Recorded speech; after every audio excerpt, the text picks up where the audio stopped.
Hello dear students, once again welcome back to our channel Gyan Lab. So NEET 2026 खत्म हो चुकी है। री नीट 2026 बहुत सारे बच्चों ने अपीयर कर लिया। अब आप लोगों का आंसर की भी रिलीज हो चुका है और बहुत ही जल्द, I think with in 8 to 10 days आपका रिजल्ट भी डिक्लेयर हो जाएगा। और अब हम बात करेंगे नीट 2027 के एस्पिरेंट्स की। महाराष्ट्र बोर्ड के बहुत सारे ऐसे बच्चे हैं जो नीट एग्जाम देना चाहते हैं, लेकिन वो इन सब कंट्रोवर्सीज के वजह से, पेपर लीक स्कैम के वजह से बहुत ज्यादा उनका कॉन्फिडेंस लो हो जाता है, वो डर जाते हैं और फिर वो अपने नीट एग्जाम के लिए अपीयर करने की जो इच्छा होती है वो साइड में कर देते हैं।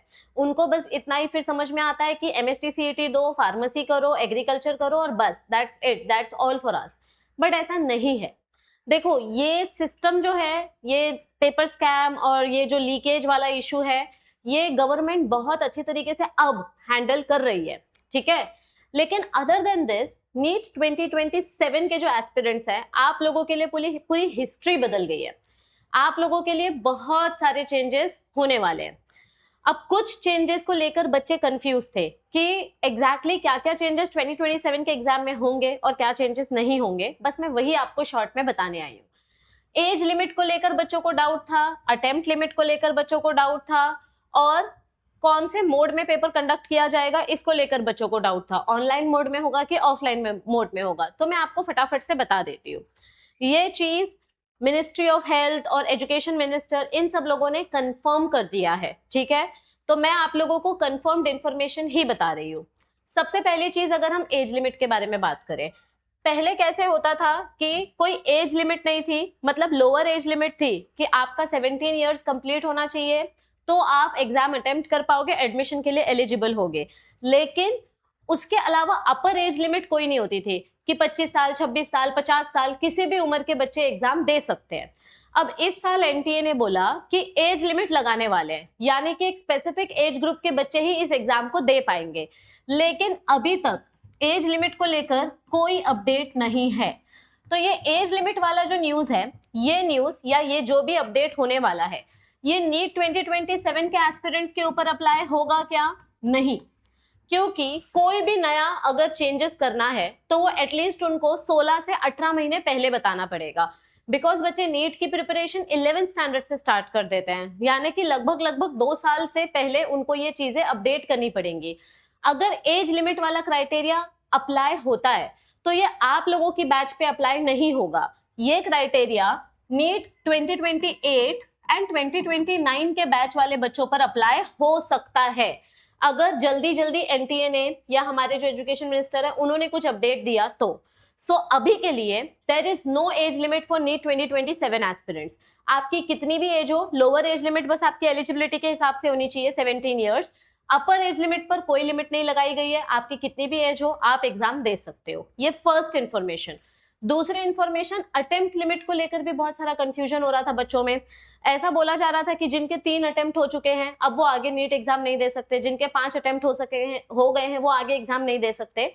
तो इस चीज को लेकर भी अभी तक कोई भी अपडेट नहीं है। There is no update about attempt limit. तो ये चीज भी अपने दिमाग से बाहर निकाल दो। 2027 यानी कि अगली साल मई में जो बच्चे एग्जाम देने वाले हैं, आप लोगों के लिए अटेम्प्ट लिमिट नहीं है। सेम रूल यहाँ पर भी अप्लाई होता है। अगर नंबर ऑफ अटेम्प्ट को लेकर कुछ अपडेट देना है और कुछ अप्लाई करना है तो उनको 16 से 18 महीने पहले वो चीज बतानी पड़ेगी। यानी कि अगर ये रूल अप्लाई हुआ तो भी 2028 2029 के स्टूडेंट्स के ऊपर अप्लाई होगा, आप लोगों पर अप्लाई नहीं होगा। और जब तक अपडेट नहीं आ जाता तब तक हम इसको फॉलो नहीं करेंगे।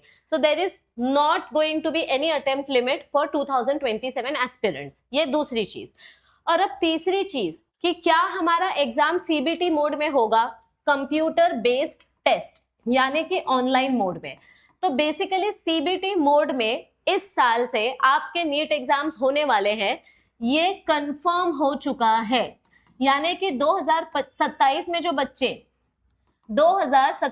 बच्चे नीट एग्जाम देने वाले हैं, आप लोगों का एग्जाम ऑनलाइन ही होगा।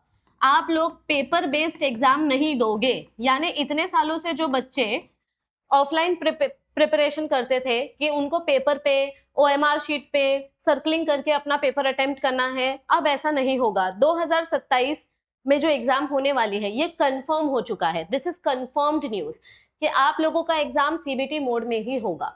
अब सीबीटी मोड को लेकर कुछ और कंफ्यूजन है, क्योंकि गवर्नमेंट थोड़ी सी डाइसी है। वो ऐसा सोच रही है कि सीबीटी मोड तो हम लेने वाले हैं, क्योंकि ऑफलाइन पेपर लो तो पेपर लीक हो जाता है, तो पेपर ऑनलाइन होने वाला है, दैट इज कंफर्म न्यूज।